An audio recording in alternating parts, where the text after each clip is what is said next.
আসসালামু আলাইকুম। আজকে 26 তারিখ আর এখন হচ্ছে কি আপনার সকাল 6টা 31 বাজতেছে। সো 26, 27, 28 অনেকেই জানেন, আবার অনেকে জানেন না। মালয়েশিয়ার সরকার থেকে, গভর্নর থেকে যে পুলিশ ছিল তারা কিন্তু বলে দিয়েছে যে আপনারা কিন্তু 26, 27, 28 ঘরের বাইরে যাবেন না। এই দিনগুলোতে তারা হচ্ছে রেড দিয়ে যারা অবৈধ আছে তাদেরকে ধরবে। যারা নিউজ দেখেন না তারা অবশ্যই দেখে নেবেন বা জানার চেষ্টা করবেন। আর কোনো বাংলাদেশি অযথা কুয়ালালামপুর এরিয়ায় যাবেন না। যাদের কাছে ভিসা আছে, যাদের কাছে ভিসা নেই, কেউ যাবেন না।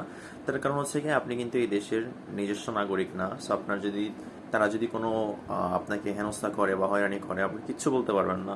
ভিসা থাকার পরেও আপনি কিছু বলতে পারবেন না। যদি প্রশ্ন করে তুমি বাহিরে কেন, সো আপনার কাছে কোনো উত্তর নেই, যেহেতু তারা মানা করে দিয়েছে। সেজন্য হচ্ছে কি 26, 27, 28 এই 3টা দিন আপনি ঘর থেকে বের হবেন না। যে যেখানেই আছেন ওইখানে থাকেন।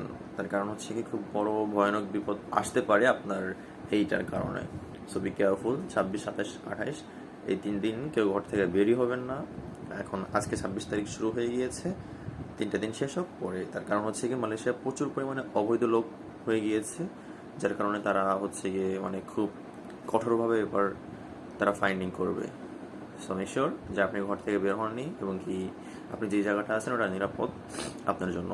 যাদের কাছে ভিসা নেই তারা দোয়া করতে থাকেন আল্লাহ তালার কাছে এবং হচ্ছে গিয়ে সেফ থাকার চেষ্টা করেন। বাকিটা আল্লাহ তালার ইচ্ছা। এইটাই মেসেজটা সবার কাছে দিবেন। ধন্যবাদ।